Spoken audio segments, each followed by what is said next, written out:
የኔ ታሪክ እዚህ አዲስ አበባ ውስጥ ነው ተወልጄ ያደግኩትና እሺ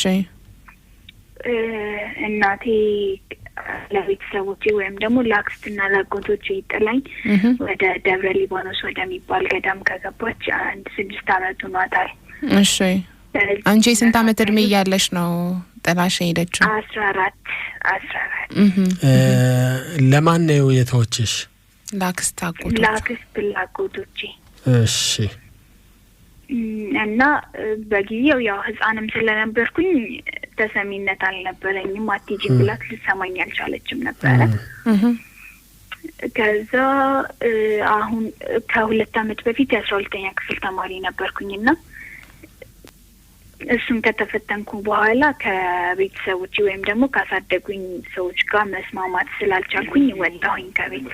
እሺ አንድ ጓደኛ ነበረችኝና ከሷ ጋር ቤት ተከራይተን ወጣን። ከዛ ከሷ ጋር በነበረኝ ግንኙነት እናቴ ደስተኛ አልነበረችምና ተለያይ ምናምን ነገር አለችኝ ማለት ነው። ከዛ እኔ ደግሞ የችግሬ ጊዜ ደረሰችልኝ እሷ ነች እንጂ አንቺ አይደለሽም በሚል ከእናቴ ጋር በጣም ተጣላን። ማለት ጓደኛሽን አስበለጥሽ ምናምን ብላ። እሺ ከዛ በጣም ከተጣላን በኋላ ያቺም ጓደኛዬ ያልኳት ልጅ ከዳችኝ። ብዙ ነገሮችን አሳለፈችብኝ ማለት በቃ በብዙ ነገር ፈተነችኝ። ከሷ ጋርም ስላልተስማማሁኝ ከእናቴም ጋር ስለተኮራረፍኩኝ እዛም ቤተሰቦቼም ጋር ስለተለያየሁኝ የሚሄድበት ሳጣ ወደ ወልዲያ ወደሚባል ክፍለ ሀገር የአባቴ እናትና አባቶች ስለነበሩ እዛ ሄድኩኝ ማለት ነው። እዛ በሄድኩበት ጊዜ ውስጥ የተዋወቅኩት ልጅ ነበር እና በብዙ መልኩ ቴንሽን ሁኜ ስለነበረ በቃ ማደርገውን ሁሉ አላውቅም ነበር።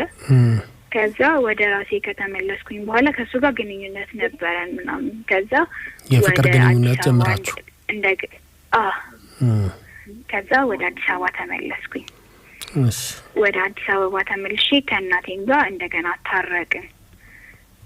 ታረቅንና እሷ ወደምትኖርበት በቃ ወደ ራሴ ለመመለስ እዛ ደብረ ሊባኖስ ሄድኩኝና ተቀመጥኩኝ። ለብዙ ወራት እዛ ቆየሁኝ።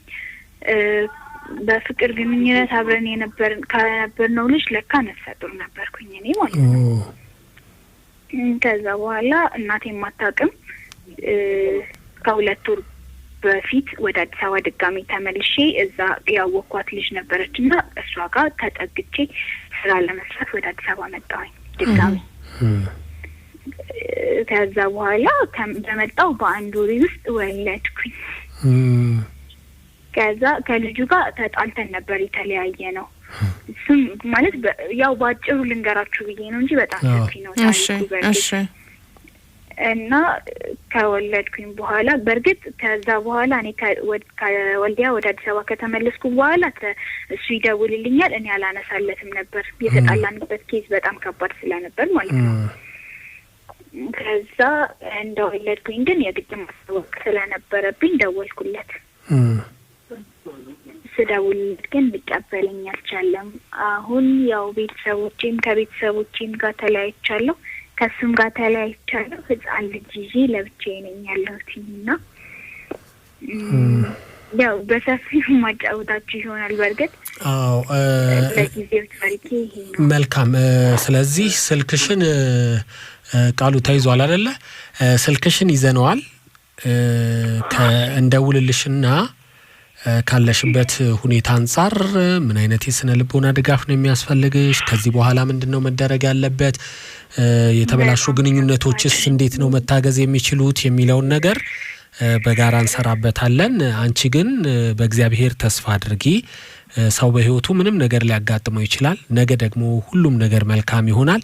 እንደዛ ብሎ ማሰብ መልካም ነው። እኛ ግን እንደውልልሽና ወደ መፍትሄ ጉዳይ ደግሞ እንሄዳለን። እሺ እሺ፣ አመሰግናለሁ። ትግስት እባላለሁ። ትግስት፣ እሺ ምንድነው ያንቺ ታሪክ? ያው እኔ ትዳር ያስኩት በህፃንነት ነበረ። ስንት አመትሽ ነበር ትዳር ስትይዢ? 15 ወደ 16 ነበር። አሁን 22 ነበርሽ። በጣም አሁንም 22 15 ዓመትሽ ነው ትዳር ያሽው? ያው እንግዲህ እንዴት ክፍለ ሀገር ነበርሽ? ያው እሺ ንገሪን እስቲ ታሪክሽን። ያው ማለት ባለቤቴ ጋር ያው በፍቅር በሰላም እየኖርን እያለን 1 አመት ከቆየን በኋላ 1 አመትም አልሞላንም ወለድኩኝ። ከዛ ያው 2 አመት በትዳር ውስጥ እስከምንኖር ድረስ ከባለቤቴ ቤተሰቦች ጋር በቃ ፍቅር ነበርን፣ በጣም የተለየ ፍቅር ነበር።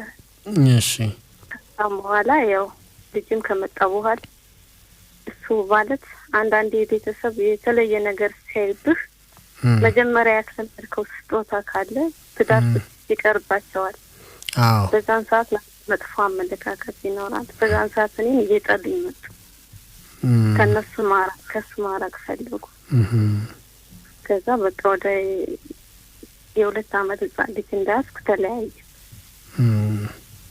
ቤተሰቦቼ ጋር በሚኖርበት ሰዓት በቃ እሱም በጣም ሀዘን ውስጥ ሆነ። እነሱ ጋር መቅረብም አልፈለገም፣ ወደ እኔም ሊቀርብም ደግሞ እኔ በቃ ቤተሰቦቹ ጋር እንደዚህ የሆነ መቅረብም አልፈለኩም። ለምን ከእግዚአብሔርም ወጣ ያለ አመለካከት አመጡ። በሌላ መንገድ የባዕድ አምልኮ አይነት ነገር ነው። በቃ እንደዛ ነገር ማለት የሆነ በጥንቁልና ምናምን አመለካከት ሲባል ህፃን ይዤ በህፃንነት ህፃን እያሳደግኩ መጥፎ ነገር እንዲደርስብኝ አልፈልግም። ቤተሰቦቼ ጋር 1 አመት ተቀመጥኩ። በቃ የራሴ ተወሰነ ባላን እየሸጥኩ ምንም እያልኩ ልጄን እየተቀመጥኩ እያለ በቃ በጣም ያለቅሳል። ቤተሰቦቼ በጣም ስለሚወዱ ስለሚያከብሩት በቃ እኔን ይቆጣሉ። ከነሱ ርቀሽ መኖር አለብሽ፣ ባልሽን መስለሽ ሁሉ ነገርሽ ነው ላንቺ እንደዚህ የተጎዳ ምናምን ሲሉኝ መልሼ ታረኩ። ከታረኩ በኋላ ሳያቸው በቃ ያው ነው ሊሻሻሉ አልቻሉም። በቃ ልክ ልጄ 4 አመት ሲሞላት ለእናቴ ሰጠሁና እኔ ቦታ ለቀኩ። ካለዛ ለእኔ መጥፎ አመለካከት እየኖራቸው ለጥቂት ሌላ ቦታ ስኖር እያለ እዛም አልተመቸኝም። ይሄን በጣም ወዋ ምናምን እያመመኝ ቢችል አዲስ አበባ መጣሁ። እኔ አሁን በዚህ ሰዓት ከባለቤቴ ከልጄ ጋር መኖር ፈልግ ነበር፣ ግን አልቻልኩም። በለስንት በቤተሰብ ምክንያት ማለት ልጄን በጣም በፍቅር ስለምትወድ እየተገባች ነው። አዎ በመለያየት ውስጥ ልጆች በጣም ይጎዳሉ፣ የሚታወቅ ነገር ነው። ለማንኛውም ትግስት ስልክሽን ይዘነዋል። እሺ እንደውልልሽና ምናልባት መፍትሄ የሚኖሩ ጉዳዮች ካሉ ረጅም ርቀት ሄደን ሁኔታውን ለማስተካከል እንሞክራለን። እግዚአብሔር ይርዳን ደግሞ። አሜን። እሺ መልካም። ሌላ ቤተሰብ እሺ ሄሎ ሄሎ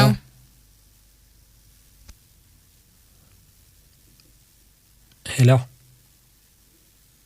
ሄሎ ጤና ይስጥልን። ማን ልበል? ጥበቡ በቀለ እባላለሁ። እሺ ጥበቡ በቀለ፣ ምንድነው ሐሳቡ? ሐሳቤ ምንድነው መሰለህ? ትዳር ነበር። እሺ ትዳሬ ወደ 1995 ላይ ነበር ያገባው። 1995 ነበር ጋብቻ የፈጸሙት። 2000 ድረስ በሰላም ኖር። እሺ ልክ 2000 ላይ የጥምቀት በዓል ነበረ። ዋዲ ማለት ሲመጣ ቀን ተነጋግረን ተበልቼ ቅዳሜ ቀን ነበር የዋለው። በሰላም ከዋልኩ በኋላ ከስራ ሰጥቼ መጥቼ እንደገባው አስወፋ ተጠበቀኝ። ተቃዋሚ ልጄ እኔ ታቦት ለማግባት እንድችል እኔ ወደ ቤተክርስቲያን ሄድኩ። የተወሰነ መንገድ በኋላ በወሰደ ተመልሼ መጣሁ። ስመጣ ቤት የለችም። ቤት ክፍት ነው፣ ኦና ሆኗል። ቤቱ ንብረት አለ ምን አለ ቤቴሌክ ብዬ ባስፈልግ አጣሁ። ከምሽቱ 4 ሰዓት ነበር። ከየት መጣሽ? ወደ ቤት ነበር። ግን ቡና ጠጣ ምናምን ስል አይ አተንቲዳም ተንቲዳም ያልኩ ካልኳት በኋላ ተንቲዳ ላይ ከእንግዲህ በኋላ ተናብራይታኝ ሳቀችና አንዱ በርም ብላ ወጣል። የልጅ ብዬ ትንኩት ምስል መስለኛ ካርድ ረሰውታል። በዛ ሄዳለ ቤቴን ከበሽቶ ራሱን ተኩልናል። ወደ ቤት ና ያሰራቶ መጥቶ አንድ ምን አርገፈደ ይመራረቁ ከጀርባ ሰው ያወራል። ይቅርታ ከጀርባ የሚያወራ ሰው አለ? አረ ማንም የለም። ብቻ ኦኬ እሺ ቀጥሉ ታቦት ልሸኝ ሄድኩኝ ከዛ በኋላ ስመለስ ቤቱ ወና ሆኖ አገኘው እሷም የለችም ልጅ ይዛ ንብረቱ አለ ግን ቤቱ ክፍት ነው ክፍት ነው ሌባ ሰፈር ነውና ድራታ ሄደ እኔ ደግሞ ያ አይደለም የትግል ደንግጬ በቃ በጣም ደንግጬ ያለው ለካቱ ከብዙ ራስ አድርገውና መጣ በቃ ተደረገ ታሪክ አውራ ሶፋ ላይ ኢንተርቪው ያለው ነበር በቃ እንደኛ ብዬ ባልኩበት እንደውም ይሄን አገሩን ብላ በቃ ወደ ሀገር ወጣ ታጥራታ ወደገብታ ወደገብታ ለከፈል ነበር ከዛ እንዴት እንደነበር ከዛ ለጎረቤ ዘገለ ይባል ነበር ተፈሄደ ሬዲዮ አለ አጠገቦ ትንሽ የተረበሸ ድምጽ ይገባልና ለዛ ነው አይ ምንም ነገር የለም ለምንድን ነው ይቆራረጣል በመሃል እስቲ ለማጥራት ይሞክሩ ደና ይሰማ ነበር በመሃል ደግሞ እና እስቲ ከመነጋገሪያው ትንሽ ራቅ ይበል አፎ ሲናገሩ ስልኮን ትንሽ ራቅ አርጉት ድምጽ ማይክሮፎን ራቅ አርጉት እስቲ ምናልባት እሺ እንገሩን ከዛ ከመንገድ ላይ መልሰው ያመጣት ጎረቤት ይላል ጎረቤት ይላል ጎረቤት ደግሞ ጎረቤት ያ የጎረቤት ሰዎች ቤት ነው ይተረደችም ብሎ አባሩን ይደበድሙ ወደ ፖሊስ ጣቢያ ከዛ ለሊት ተንከራተተ የደኛ ቤተሰቦች ያጥዜ ዋት እናመጣለን ብለውን ዋት ሳመጡ በርተው ቤተሰቦች ጋር አስረክበው ሰዎች ልክ እንደገና ነው ሰዎች ኪዳነ ምሕረት አለ ኪዳቱ የሚባል አካባቢ ነው አስገብቼ ስመለስ በደንታው ላይ ተግልብጥ ብሎ መጣው ተናብት ስለባለ ከተፈጠኛል ክትት አድርገውን በተለያየ ህዝቡ መጥቶ ቤቱ ረብሸው መስኮት ሰብረው አደጋ አድርሰው ቤተሰቦቿ ብቻዬን ሆኜ ከዛ በፍርድ ቤት ተለያየ አንድ ልጅ ወልዳልኛል በፍርድ ቤት ከተለያየም በኋላ ተለያይተን ሁኔታ ማስተላለፊያን ተሰጥቶ ሁኔታ ሰለመች ከርቶ ይህን ፈተውን ከውስጥ ከዛ በኋላ መንገድ ላይ ደረሱ አንድ ወሎ እስቲ ድምጹ የመቆራረጥ ነገር ስላለው እንደዚህ እናርግ አቶ ጥበቡ እንደዚህ እናርግ ትንሽ ድምጹ ጥራት ስለሌለው ስልኮን ለቃሉ ይስጡልንና እኛ በቀጥታ እንደውልልዎታለን እሺ ደግሞ ከዚህ ወዲህም ለታላቁ ወጣላቁ ዘመን ተከብራይ ለአልጂራ ነበር እና አሁን መሰማማት አልቻልንም አይሰማም እኛ ጋር ሲመጣ ድምጾት ይደራረባል ስለዚህ እኛ እንደውልልዎት እርሶ ስልኮን ለቴክኒሻናችን ይስጡልን እሺ አሁን ስጡት እሺ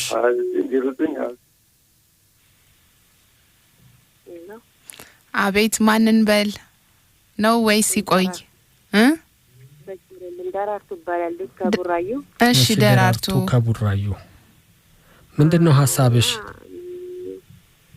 ከ11 ዓመት በፊት ነው ከባለቤቴ ጋር የተለያየ ነው እሺ እና አንድ ልጅ ነበረችን በዛን ሰዓት ከ11 ዓመት በፊት ያው ሳንጣላ ነው ምንም ያው በፊትም በምንም ሳይሆን እንዳጋጣሚ ቤተሰቦች ደውሎልኝ ወደ ወለጋ ተመለስኩኝ እኔ አንድ ዘመዴ ወደ አረብ ሀገር ነበር ይዤሽ ሄዳለሁ ብሎ ለቤተሰብ ሲደውል እኔ በቃ እሱ ትምህርት ቤት እያለ ዲግሪ እየተማረ ነበር ጅማ ዩኒቨርሲቲ ምን ኖረው ልባቦር ነበር መጥቶ ነው እና ከዛ ልጄን ይዣት ወደ ወለጋ ገባው ከዛ በኋላ እሱም በየሆነ ነገር ታሰረ ሲባል ሰማሁን ባለቤትሽ በስራ ምክንያት ከዛ ስደውል ፖሊስ ነው ያነሳልኝ ስልኩ ከዛ ሳናግረው እንደዚህ ታስሬ ነው ያለው ታለ ከዛ ከ3 አመት በኋላ ተፈታ ስትፈታን ደግሞ የምንገናኘው በስልክ ነው እንተንሰለው ያው ስራም የለኝም ስራ ፈትቼ እንዲያለኝ ከዛም ስራም አገኘው አላገኘው አላቅም አንዳንድ አልፎ እንደወል ነበር ሲኛ ልጃችን ደግሞ ጃንም ያማት ነበር ተወለደ ተከምቶባት ከዛ ስደውለት ስንዳውን ምን ስንል መጨረሻ ላይ ያው ስልኩ አሁን ተቋርጧል ትንሽ ልጅቷ ደግሞ ጃንም ስለሚያማት ትምህርትም አንድ ሁለት ጊዜ ማቋርጣለች። አንድ ሁለት ሶስት ጊዜ ማቋርጣለች። ልክ 6ኛ ክፍል ስትደርስ ደግሞ ምን ፊደል የሚባል ነገርም ጠፋት። ትምህርት አልገባሽ አለት ማለት ነው። እሺ ሁሌ በቃ አባቷን ነው የምታስበው። አሁን መልሼ ወደ 1ኛ ክፍል አስገባኋት ከ6ኛ ክፍል። አሁን ሁለት አመቷ ነው 1ኛ ክፍል ስትማር ደግማ ማለት ነው። ስለዚህ ምንም ቀለምም መረዳት አልቻለችም። የትምህርቱም ነገር ሊሆንላት አልቻለም ማለት ነው። ሊሆንላት አልቻለም። በቃ አሁን እሷ በ2007 ነበር 1ኛ ክፍል የገባችው። ድጋሚ አሁን ወደ 1ኛ ክፍል መልሻት ምንም ነገር ትምህርት ምንም አታውቅም፣ ፊደልም አታውቅም። ሁሌ አባቷን ነው የምታስበው። አንዳንድ ሰዎች ጠይቃቸው ደግሞ ያው ስልክ ቁጥሩን ይሰጡኝም አልቻሉም። እኔም ደግሞ ወደዛ እጄሱን መፈለግም አልቻልኩም በአቅም ጉዳይ እና ሁሌ አባቷን እያሳበች ተጎዳችብኝ። ብቻዬን ነው የማሳድጋት። እንግዲህ መልካም እሺ ደራርቱ ስልክሽን ይዘነዋል። ደውልልሽና ከልጅሽ ጋርም በተያያዘ ገዛ የሚያደርጉ ባለሙያዎችም ስላሉን የተለየ ገዛ የሚያስፈልጋትን ነገር ለማድረግ እንሞክራለን። ሌሎቹን ነገሮች ደግሞ እንዴት እናርጋቸው ያሉት መረጃዎች ምንድናቸው የሚለውን በዝርዝር ቢሮ መተሽ እንተጋገዝበታለን። አሁን ግን ስልክሽን ይዘነዋል። እናመሰግናለን። እሺ እኔም አመሰግናለሁ። እኔ በጣም እናንተን ስልክ እየፈለኩ ነበር። በጣም ብዙ ጊዜ ይሰማላሉ ሬዲዮ። እሺ እኔ በጣም ብዙ ጊዜ የዛሬ አመት ክረምት ውስጥ ነው በእውነቱ ምክንያት ትዳሬን ተፋትቼ ነበር። እሺ በቃ አሁን ደግሞ በእናንተን ሰምቼ እንደምንም አድርጌ በቃ እናንተ ሬዲዮ እየሰማው ለምኛቱም ብያት እሷ ወደ አምቦ አካባቢ ነው የምትገባው እሷ። እሺ እኔ ደግሞ የምኖረው ኬንቴሪ የሚባል ከተማ ነው ከሰበታ በላይ ነው። እሺ እሺ ስለዚህ በእናንተ ብርታት በእናንተ ሚዲያ እየሰማው አንድ ልጅ አለኝ ከሷ ማለት ነው። እሺ እኔን ደግሞ እሱ ልጁን ልጅቷን ይዛ ስለሄደች በቃ ሁሌ በቃ ሳስበው እናንተ ሚዲያ ሁሉ ሰማ ሁሌ በቃ እሷን ነበር የማስታውሰው ልጅቷን።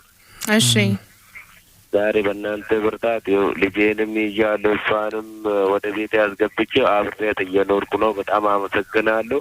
ሁሌ ሰማለሁ። እናንተንም በጣም ነው የማመሰግናችሁ። ደስ ይላል። እኛም ደስ ብሎናል።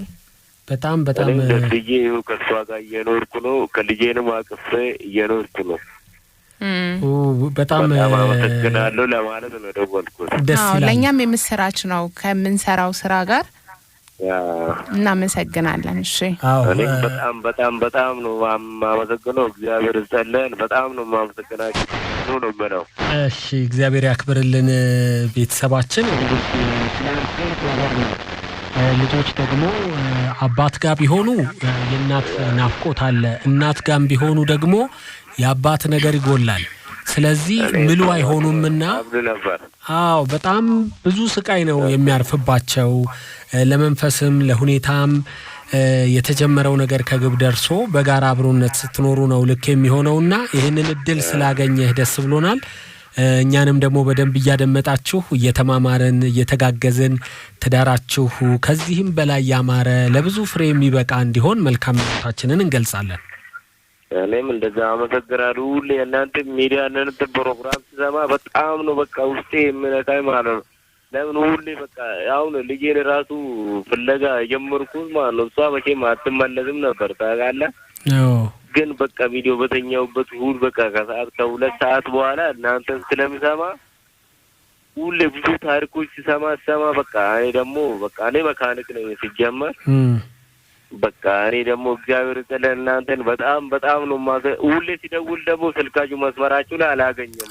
ያው በጣም ብዙ ሰው ነው ሁሌ በቃ ይሄን ታሪክ ለእናንተ ለመናገር እኔ እና እሷን ያፋታ ሴት ነች ከሱ ጋር እንዴት ትኖራለህ ምናምን ብላ ያፋታችም ምንም አላጣችም። ደግሞ እሷ እኔ ሰርቼ አኖራታለሁ ለልጅም ለሷም ብዙ አግዛታለሁ። ግን ሴት ልጅ ከጎረቤት እየመጣች እንዴት ከሱ ጋር ትኖራለህ ምናምን በላ ለይናሷ ልታፋታችን ነበር ግን እኔ ደግሞ ሚዲያን እየሰማው ምን ይያልኩ እንደምን ማርጌ ወደ ራሴ ልጅቷን አቀርብኳት አሁን ከመስተም ከልጄም ጋር እየኖርኩ ነው እንዲህ አይነት ምስክርነት ለኛም ያበረታል ልብ ይሞላልና ክብር ይስጥልን ሰላም አምሹ ተዳራችሁ ይባረክ ብለናል ደህና ደሩ እኔም በጣም ነው ማመሰግናችሁ በእናንተ ምክንያት ነው ተዳሬ ራሱ አጠናክሬ ያኖርኩት ለመፈታት የደረሰ በቃ ጫፍ የደረሰ ነገር በእናንተ በቃ ዛሬ እዚህ ላይ ደርሷል እግዚአብሔር የተመሰገነ ይሁን